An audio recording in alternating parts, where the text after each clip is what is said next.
Imagine hiking for hours, leaving the trees far behind, climbing thousands of feet above sea level until you reach a remote, isolated mountain lake. There are no rivers connecting it to the outside world. It's completely cut off by sheer cliffs and roaring waterfalls. You cast a line into the icy, crystal-clear water, and suddenly, a trout bites. Now, unless you believe fish grew tiny little hiking boots and climbed up the mountain path while you weren't looking, a massive question begs to be answered. How on earth did they get there? For centuries, this was one of nature's greatest riddles.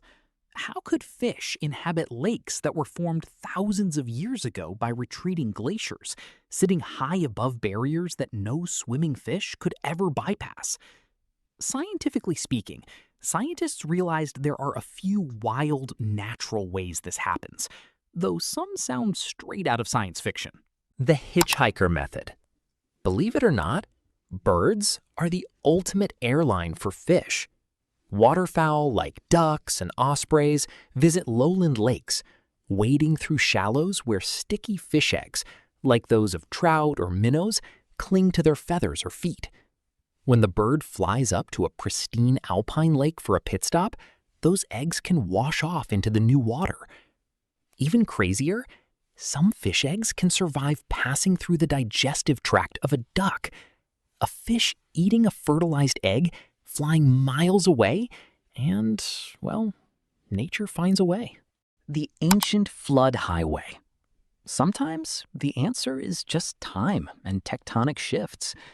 Thousands of years ago, at the end of the last ice age, massive glacial floods connected waterways that are completely separated today. Ancient fish swam up temporary mega-rivers that dried up long ago, leaving populations trapped in high-altitude pockets. While nature managed to stock a few lakes on her own, the vast majority of the trout you catch in remote mountain lakes today are there thanks to one species, us. And the history of how humans put them there is utterly wild. Back in the late 1800s and early 1900s, government agencies and passionate anglers realized that many stunning high-elevation lakes were completely barren, meaning they had plenty of water and food, but zero fish. So they decided to fix that. But how do you move millions of live fish up vertical cliffs before roads and helicopters exist? The age of the milk can and the pack mule. At first, it was brute force. Workers loaded juvenile fish, called fingerlings, into heavy metal milk cans strapped to the backs of horses and mules.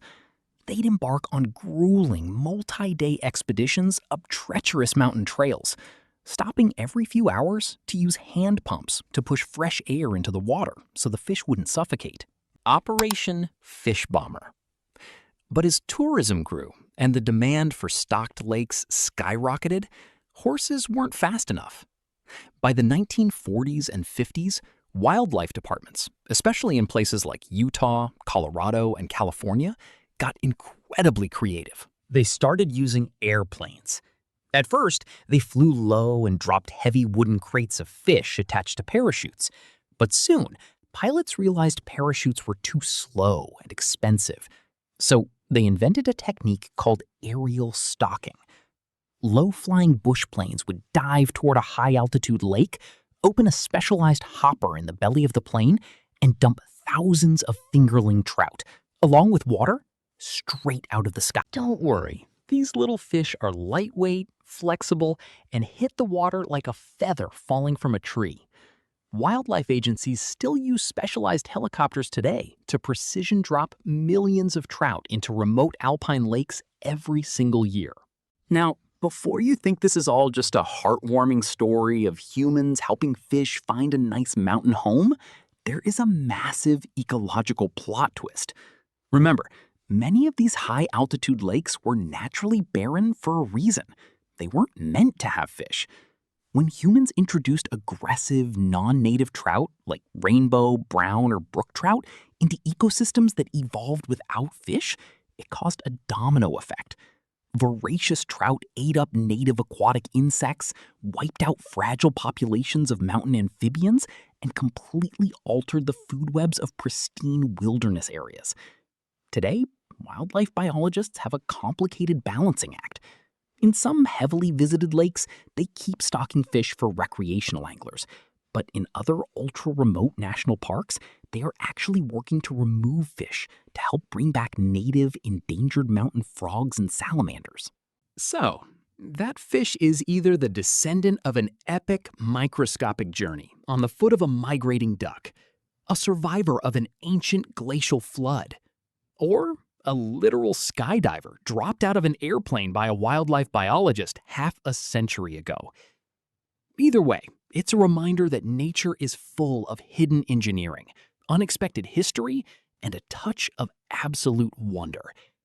If you enjoyed this deep dive into the weird ways of the natural world, hit that like button, subscribe, and let me know in the comments, what's the most remote place you've ever caught a fish?